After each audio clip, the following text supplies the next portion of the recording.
Good afternoon, everyone. Welcome to this fourth series on creation health.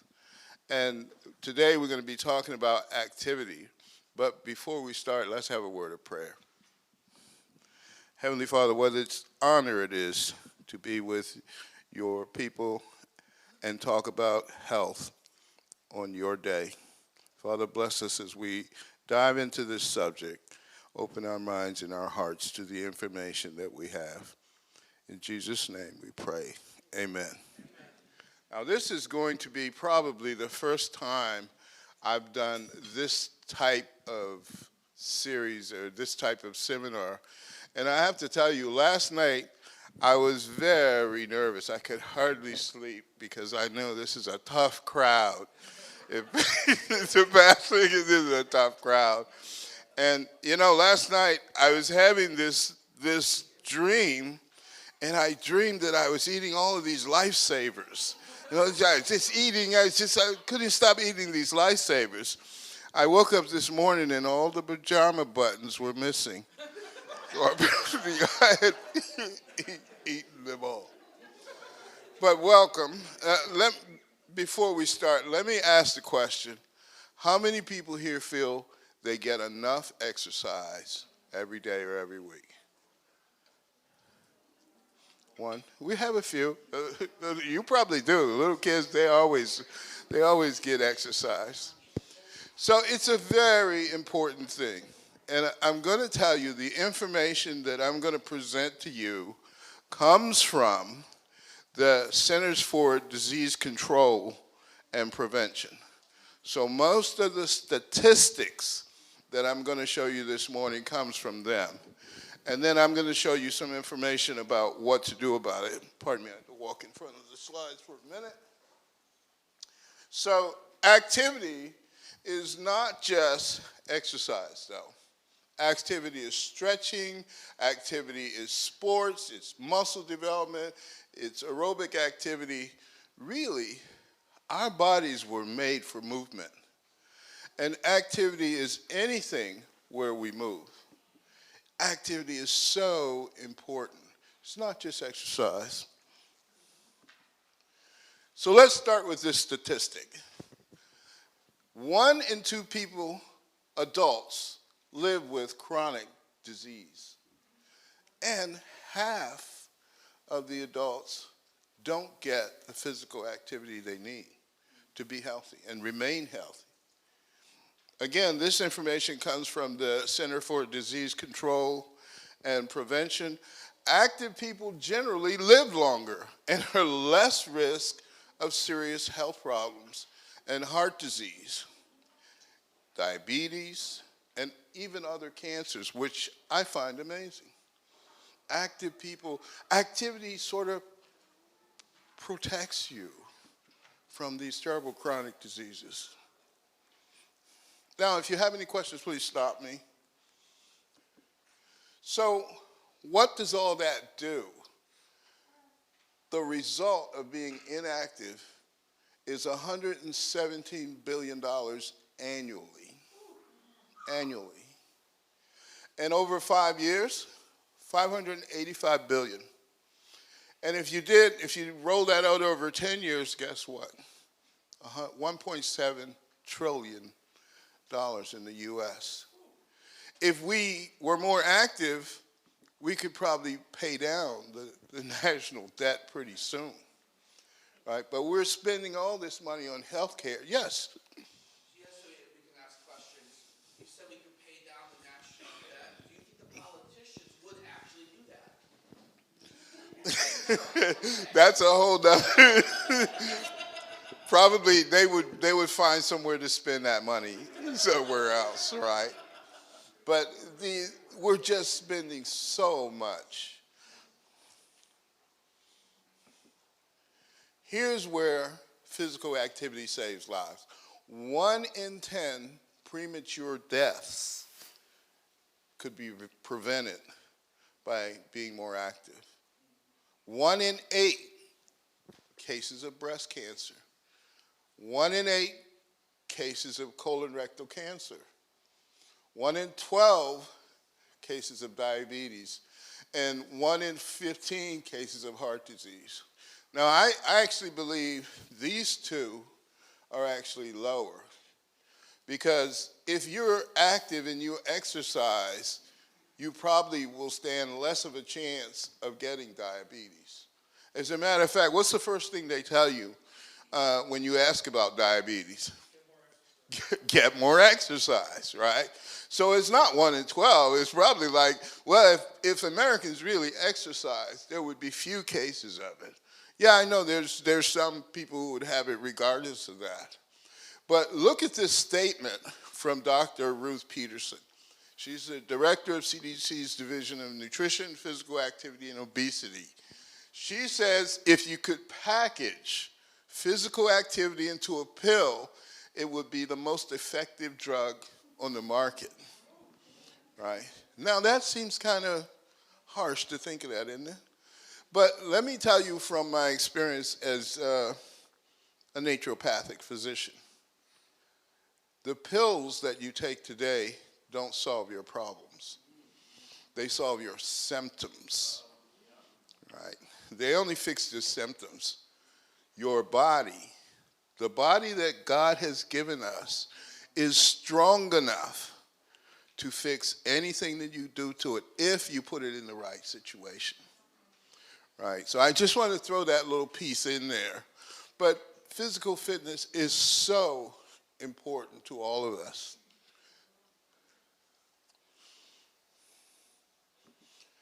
There's an impact on the military, believe it or not. If you think about it, the military is looking for strong, healthy, young men and women.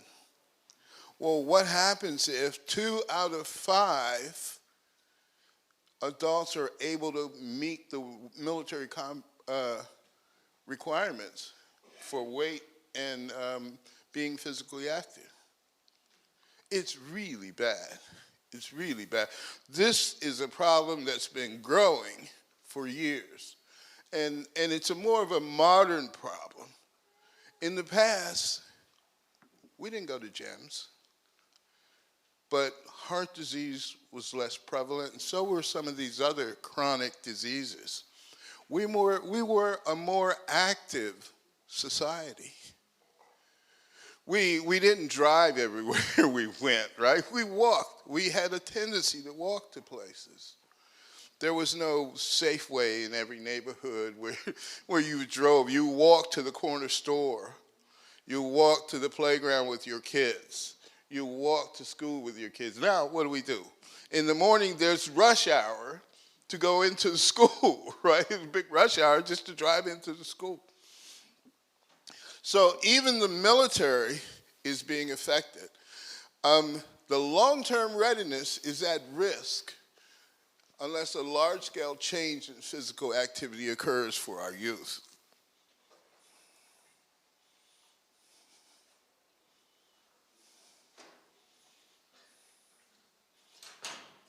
Here's an idea of how activity affects your body. These cancers, breast cancer, kidney, colorectal, bladder, esophagus, lung disease, stomach cancer, and endometrium cancers, they are all prevented, not cured. That's a whole nother different story. But they're all prevented by exercise. That's big. But the doctors don't tell you that, do they? They say, no, only a pill or radiation or surgery can fix the problem, the cure. Now, I'm not knocking doctors because doctors play a big role in our lives. You only have to have a cut or be in an accident, you need a doctor, right? But the issue is with us. The issues are with us. We need to take control of our health. Instead of depending on somebody to tell you what to do, you need to take control of your health. When you have an issue, you need to go out to the internet and research what that issue is all about. Just recently, My wife was watching one of those doctors on TV, and he said, take more, what was that stuff he said take? Zinc. Zinc. He said, take more zinc. And obviously, it's going to be a cure for something, I guess. So she starts taking more zinc. And one day she says to me, honey, I got zinc poisoning. My stomach is bad. I'm feeling terrible. And the issue here, so she researched zinc on the internet, and she found out that, yes, you can take zinc, but you shouldn't take it on an empty stomach. You will get zinc poisoning if you take it on an empty stomach. So the point is that we have to take more control over our health issues, and you start with physical activity. I'll stop for a minute. Any questions? Yes, sir. Oh, two. Go ahead.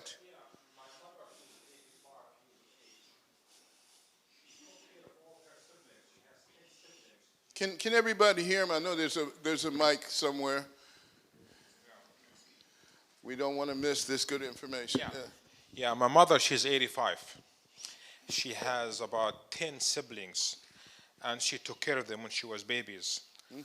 All of them had healthy problems, cancer, diabetes, and other kind of problems, and most of them died earlier.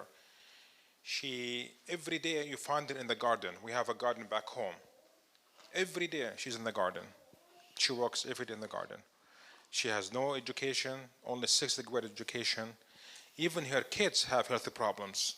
She's the only one in the family without health problem. All the time she's active.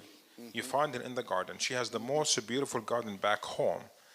So you can see how activities really gives you longevity. Thank you for that. It's really a blessing. I mean, we are really blessed by her, by her presence in our lives. Right. So, Thank you for that. oh yeah. You have a question? Food is also a factor with like diabetes. I've seen people really reduce their A1C with their diet. So, I mean, of course, exercise in my mind is number one. No, you're exactly right. Food is a factor, and that's that's a whole nother seminar. We should do one on food. But well, there it is. So I would just say that one of the things I counsel people is if you exercise, you can eat practically anything you want within moderation. Within moderation, right? You can't go out and buy all the ding-dongs in there, but within moderation, exercise will allow you to do a lot with food. So I'm not going to get into food since that's going to be talked about. Yes?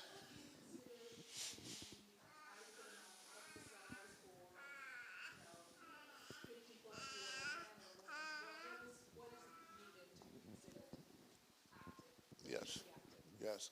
Now, I'm going to get into that, but just to give you a snippet, people should not exercise for aesthetics. I heard Pastor Sean say, well, I want to see my abs, right? You can see abs. All you got to do is starve yourself, and you will see your abs, right? But would you be healthy, right? So you don't particularly exercise for that reason unless you're going to be in a competition where they're going to be judging you on that. But when you start planning your physical activity, you need to have an idea of what your particular goal is. Now, for somebody 55 or 60, I can tell you what I've seen. People, as they get to be senior citizens, have a couple of issues. One is the curb. You know, the curb for the street? Senior citizens, you see at the curb, and they're like, should I get down this foot? No, maybe this foot first. And by the time they get situated on what foot they're going to step down, there's more traffic, so they start back over again. So balance is a big issue with senior citizens. So lots of senior citizens need training on recovering their balance. And there are others too. I'm going to get into a few of them. Any other questions before we move on? Okay.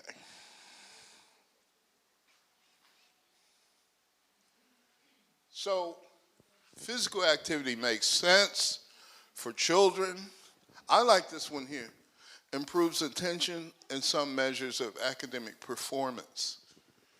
Now, the with school activity programs, obviously we don't do that anymore, do we? That's one of the things that this country cut out for the budget.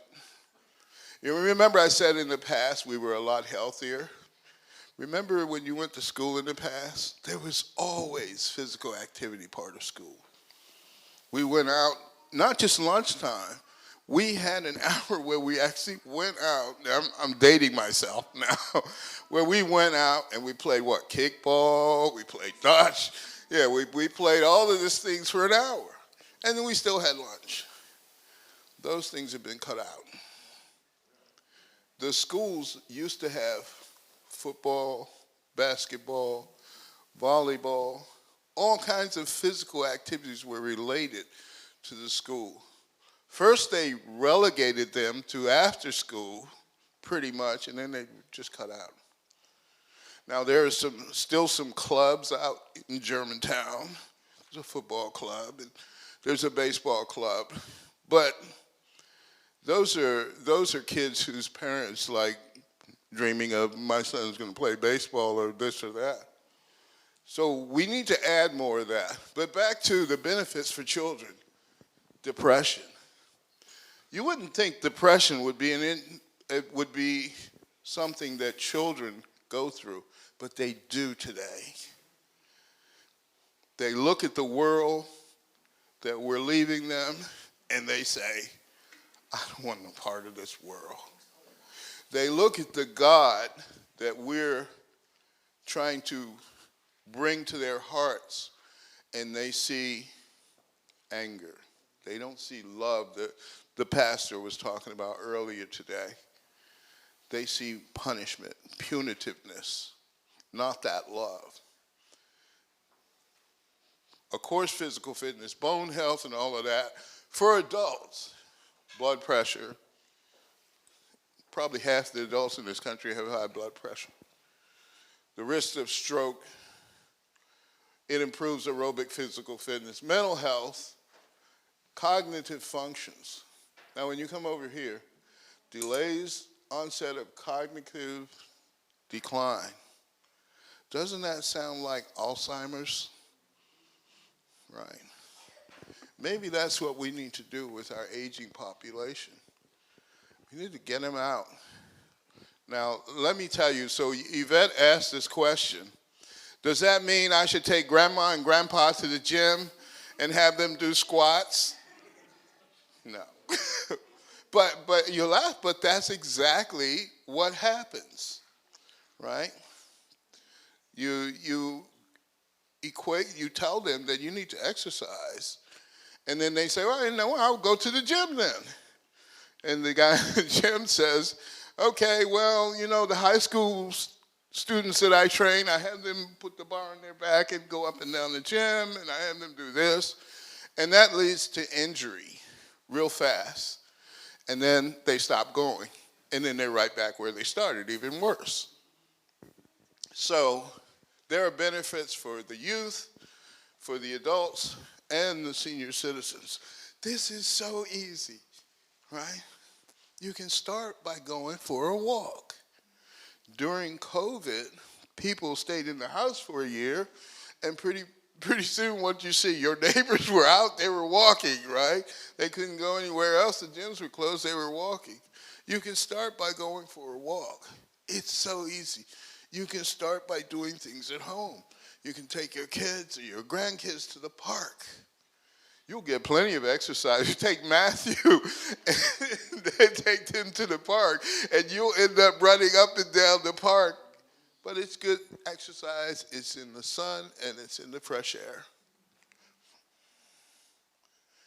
Okay, so the communities now have realized that physical fitness is so important. Now when they design communities, guess what they design them for? So you can walk to wherever you want to go. so you can walk. The new communities, they say, oh, you can walk past everywhere, and you know, there's more activities. Yes, you have a question? Oh, okay. Oh, you were saying hi to her. So it's important to the communities. A plug for Montgomery County. Montgomery County has 19 recreation department facilities. 19. And guess what? They're all free. They're all free. There's one just down the road in Damascus. Damascus Recreation. It's a beautiful new facility they just built a few years ago now. But it's just down 27, just after you pass these gas stations and whatnot, as you go down 27. And they're all free. They were cheap before, but now, because of COVID, they're all free. So you can go there. So let's talk about what we do. So where do I start? So there's some typos in here I can see, but the information is still the same. The first thing you want to do, Yvette, is you want to do a health assessment of the person that wants to start exercise. This is very, very important, right?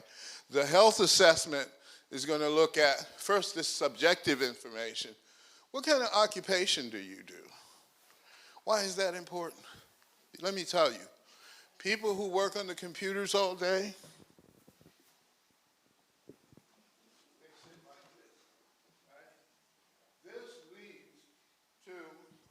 a postural distortion in your body, sitting like that on the computer all day. And what your posture becomes is like that. You see people walking around like that, how you get morning? It's because they've been sitting for years in front of the computer. Their lifestyle, maybe they smoke. Maybe they do things that is not compatible with physical fitness. Maybe they have past injuries. That determines what kind of physical activity you can do. Maybe they've had surgeries, or maybe they take medications. The medications that doctors give out today, you know what they do? They either raise your blood pressure or they drastically lower them. They do all kinds of terrible things. As a matter of fact, I feel comfortable in saying the medications that doctors give us today, they tend to cause other problems over what the problem that you originally took them for, right? You took it for your kidneys, but you find out that it raised your blood pressure.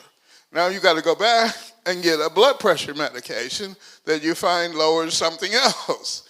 And it's just this never-ending cycle of tests and going back to the doctor.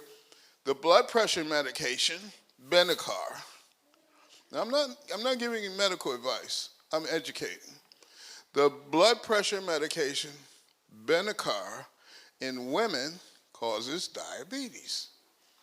But the doctors don't tell you that. They prescribe Benicar, and then a few months later they says, oh, well, your numbers are going into diabetes, so now I'm going to put you on that. You get on that medication and you need another one. And it's a never-ending cycle. Anyway, I'll get off my soapbox. And then the fitness assessment should look at objective information about you, right? Physiology, right? Heart rate. That's the big one we look at. Your pulse, your blood pressure. And then body composition. What that is we take these calipers and we measure the fat on your body. And then we say, okay, here's where you are, and where would you like to be? And you tell me where you would like to be, and then we design a plan, a program to get you there. And there are other assessments. We assess your cardio. I talked about these postural distortions. There are so many of them.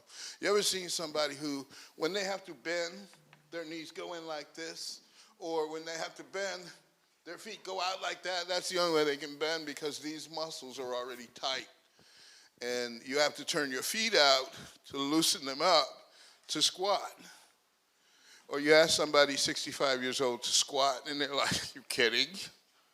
One of the tests they use for senior citizens is to see, excuse me, if, in fact, you can squat.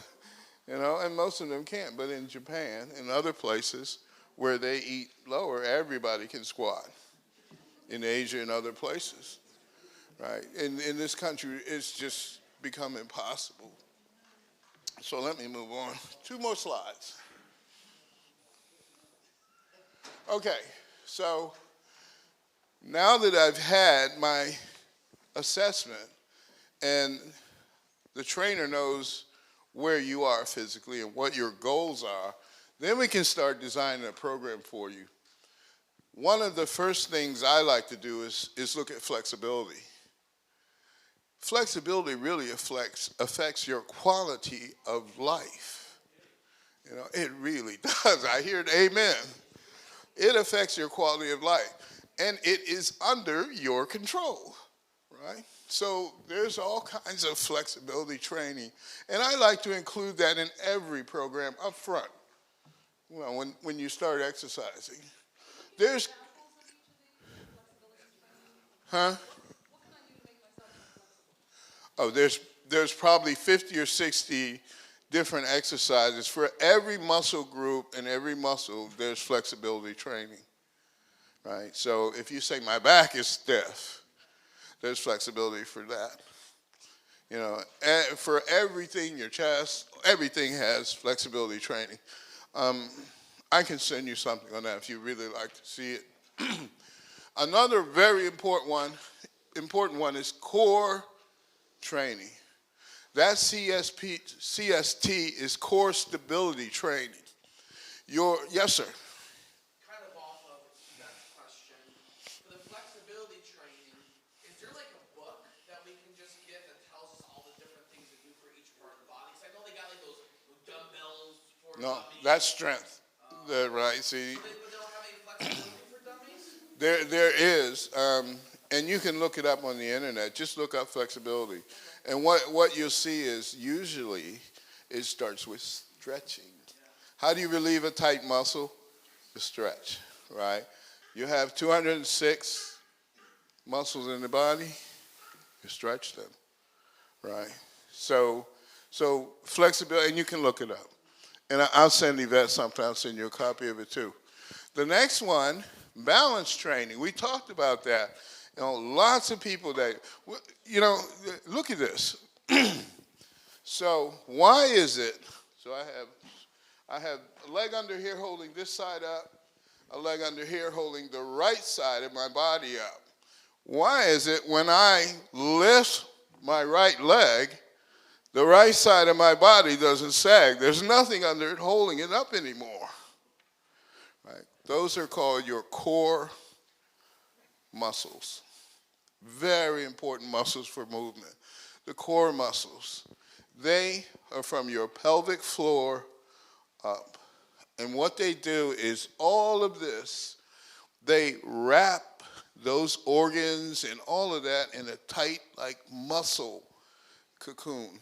And that keeps the body from sagging when there's nothing under that part. But they also control movement. So core stability training is very important.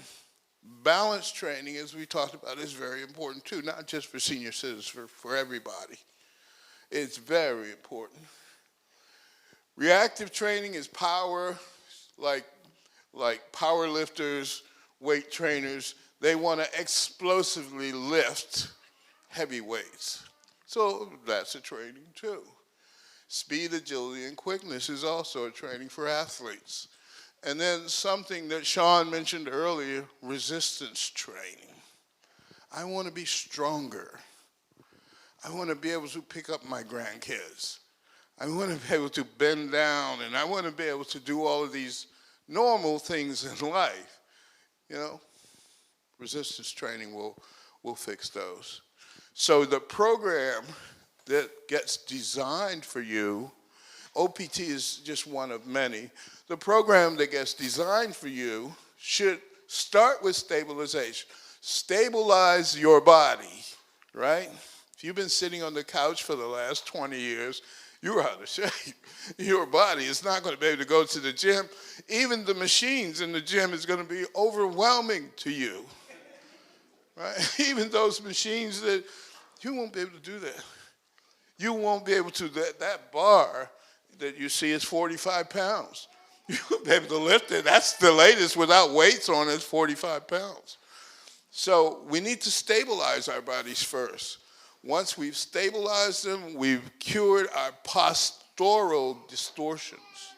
And there are many of those. You ever see somebody whose back is always arched? That's a postural distortion. Or the other way. There are many of them. So we need to fix that. And then when we do, then we can get into strength. And if you want, finally, postural distortions. And there are all kinds of special populations, right? There are senior citizens. There's group training. If you feel like, well, I want to train in a small group of people who same age, same issues. There are all kinds of special populations that you can do. You go to a quality gym, they will design a program for you. If we go further with this, maybe I'll do a physical assessment on everybody who wants it and give you a program based on what your desires are.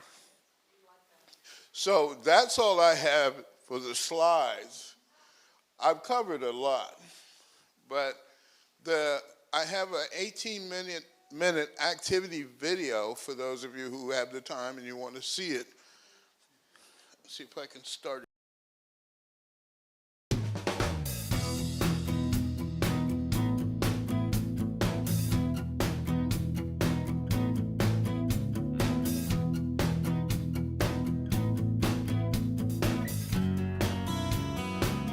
We were created to move, and when we do, it's a remarkable thing because we are powerful, beautiful, and graceful, for we are gracefully and wonderfully made. But physical activity isn't just for the pros, it's for all of us. It's for anyone who wants to feel fully alive and thoroughly happy. Activity is the rhythm of life. Activity is the fountain of youth. And exercising our bodies and minds slows the effects of aging and keeps us young at heart, unlocking life's greatest pleasures. During this Creation Health presentation on activity, we'll hear about the physical and mental benefits of activity. You'll learn how you can have more energy and less stress. Do you want to feel more fully alive? Then let's join Dr. George Guthrie as he reveals some easy ways for us to work our bodies and minds so we can enjoy lifelong health and happiness. Movement is life. As Kenneth Cooper likes to say, it's easier to maintain your health than regain it. He's absolutely right. Activity activates growth processes in our body and mind that keep us young mentally and physically. The good news is that recent research suggests we don't have to spend countless hours in the gym to become healthy and fit. And some of the most exciting studies deal with the effect of activity on the brain. The bottom line is that if you want to be dynamic, have more energy, and feel more alive, then you have to start moving because motion has life-sustaining benefits. Let's continue this Creation Health presentation on activity by looking at some landmark research involving the mind. The adult brain can actually grow in response to regular demands placed on it. Until recently, we thought this impossible. As it turns out, exercising the mind is much like exercising the body. Just as physical activity keeps our bodies fit, mental activity keeps our brains fit. In fact, mental activity actually changes the brain's structure. In one study, the hippocampal area in the brains of London taxi drivers was measured with an MRI. The hippocampus is the part of the brain involved with memory. The results showed that persons with intensive spatial training, such as taxi drivers, had more hippocampal gray matter than other normal people. This part of the brain was enlarged in the taxi drivers because they used it extensively every day. Mental activity optimizes brain performance. But the opposite is also true. unused brain cells die. Use it or lose it seems to be one of life's immutable laws.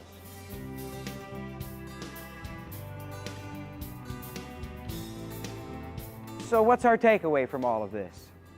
It's important to regularly exercise our brain in order to build a better, stronger mind. Brain-building exercises include doing puzzles, learning new languages, increasing your vocabulary, and even practicing a task with your non-dominant hand. Learning any new physical skill such as snowboarding, snorkeling, or even driving a car with the stick shift also exercises brain cells. One of my favorite ways to keep my mind fit and growing is to read the Bible. I'm not talking about just reading the words, I'm talking about reading to understand and apply what's being taught, to wrestle with the divinely inspired truth to see how it applies to my life today. Take time to memorize a Bible text every now and then. Reading the Bible and memorizing scriptures are some of the best brain-building exercises.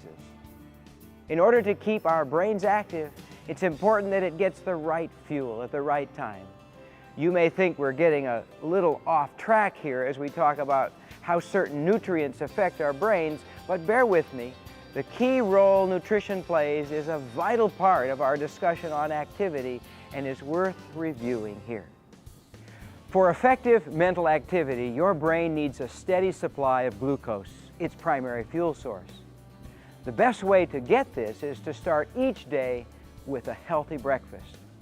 It is important for learning, memory, and physical well-being in children and adults.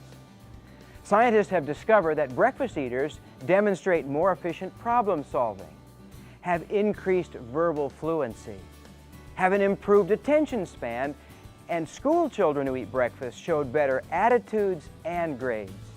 The best breakfast is one that has foods with a low glycemic index. If that's a new term for you, the glycemic index is a measure of just how quickly carbohydrates are absorbed into our body and converted to blood sugar. Scientists measure how fast and high 100 grams of plain sugar or 100 grams of plain white bread raise the blood sugar in the body. These foods are used as a standard and represent 100%. Other foods are then compared to the standard and given a percentage rating. Broccoli or spinach would have a low glycemic index rating, while soda, French fries, or ice cream would have higher ratings. In general, we can say that the lower the glycemic index, the better a food is for our bodies and our brains. It is better when energy comes into our body slowly, over time, rather than rushing in like a tidal wave. It's much easier to handle, and it's healthier too. Let's get back to the breakfast experience. Even though bowls of oatmeal and sugary cereals have a similar number of carbohydrates, they have different glycemic index measures. The sugary cereal gets into your body quickly, peaking sugar levels, and then drops dramatically after about 2 hours. This releases hormones that negatively affect your mood, concentration, and memory, as well as making it easier to gain weight. Oatmeal, however, is absorbed more slowly, giving you a slow rise in blood sugar. That provides steady fuel until lunchtime. In a scientific study done in 2006, looking at students who ate sweetened oatmeal compared with those who ate high sugar cereal, the oatmeal eaters performed 20% better in school. It is important to note that both cereals had the same sugar content, but oatmeal had more fiber and protein, giving it a lower glycemic index. Similar studies have demonstrated that people who eat a low glycemic breakfast of oatmeal actually choose to eat about 30% fewer calories throughout the rest of the day. This makes it easier to keep a person's weight where it should be. So get healthier by simply beginning the day with breakfast, preferably one with a low glycemic index. When choosing your food, remember this basic principle. The closer our food is to the way God made it, the healthier it will be.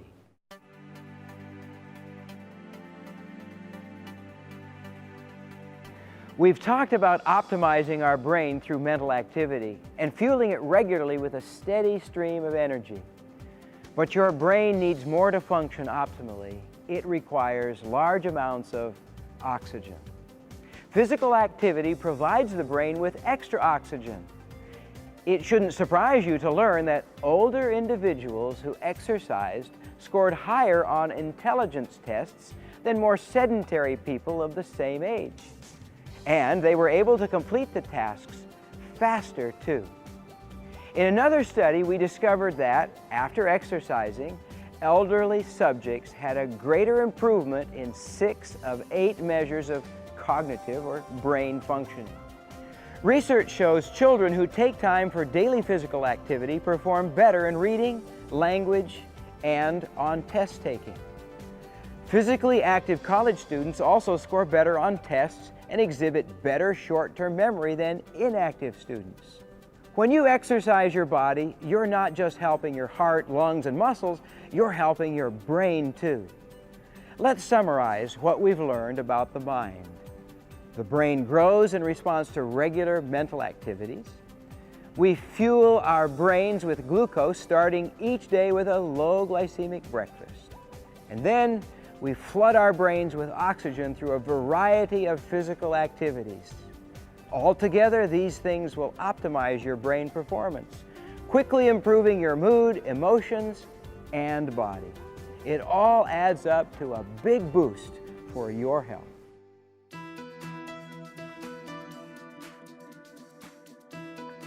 We've explored building a stronger mind. Now let's talk about building a stronger body. What do you picture when you hear the term strength training? Bulky muscles, countless hours in the gym, diet shakes, expensive supplements. You don't have to go to a gym to enjoy the benefits of strength training.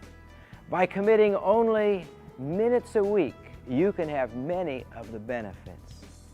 You probably already know that strength training reduces symptoms associated with diabetes, arthritis, osteoporosis, and even depression. Science is finding more and more evidence each year proving that strength training is vital to a longer, healthier life. Some researchers say strength training is the best anti-aging strategy we have. Consider this research by Miriam Nelson. The results were published in the Journal of the American Medical Association. After strength training twice weekly for a year, women's bodies were physically 15 to 20 years more youthful.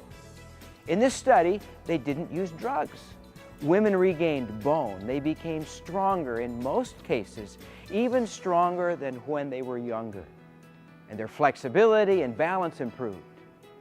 Get this, without changing what they ate, they became leaner and trimmer and 27% more active. These benefits apply to men as well. You have significant control over your health. You have the power to improve it. Here's something to think about.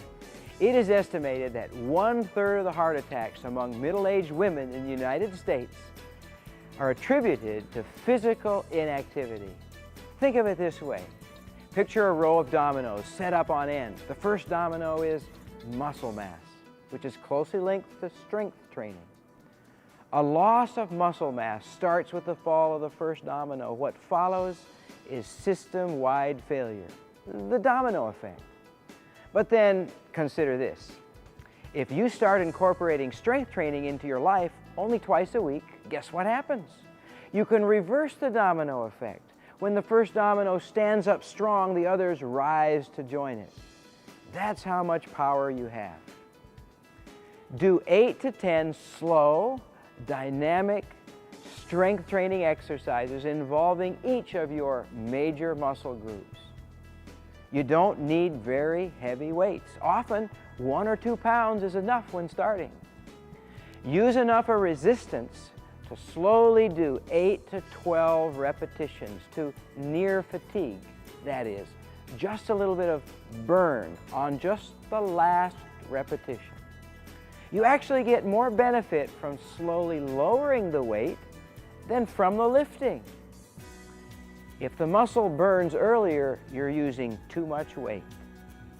If you're older and more frail, do 10 to 15 repetitions with less weight. After a couple of weeks, you will find it gets easier and you'll want to increase the weights slightly.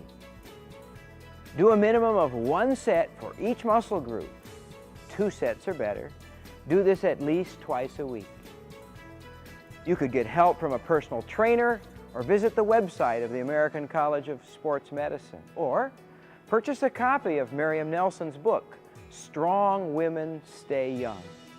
It's easy to do these strength training exercises at home. To reverse the aging process, to feel younger and to be more energetic and healthy, start now. Make a decision to get started, accept no excuses, just do it. Why? It's estimated 250,000 deaths a year in the United States are attributed to a lack of regular physical activity. That's roughly the same number of people that live in the city of Birmingham, Alabama. To put it another way, if people simply started exercising, 250,000 lives could be saved each year.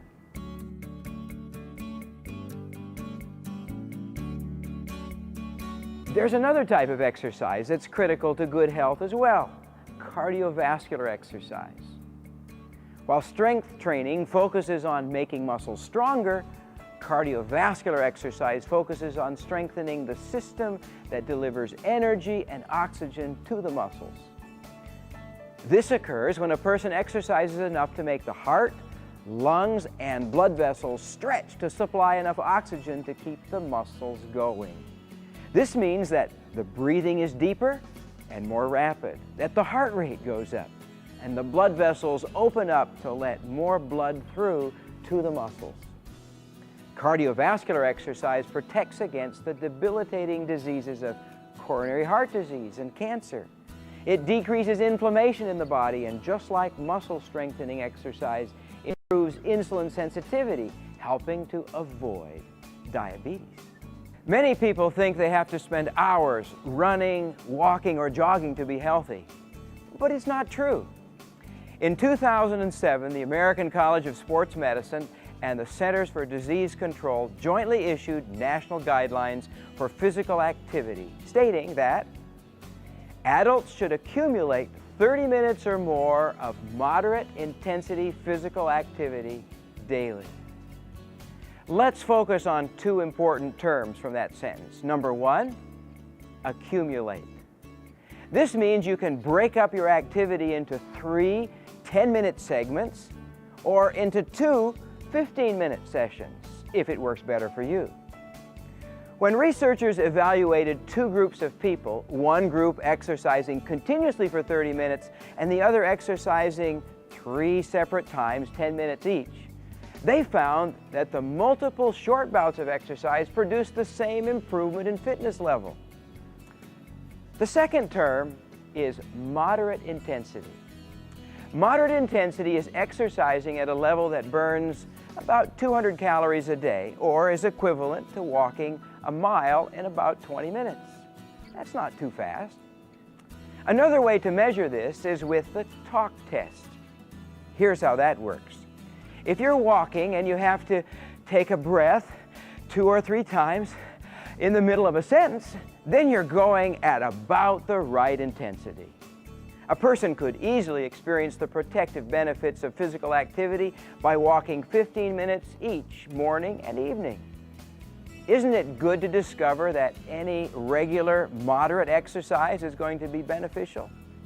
Start today accumulating 30 minutes of moderate activity.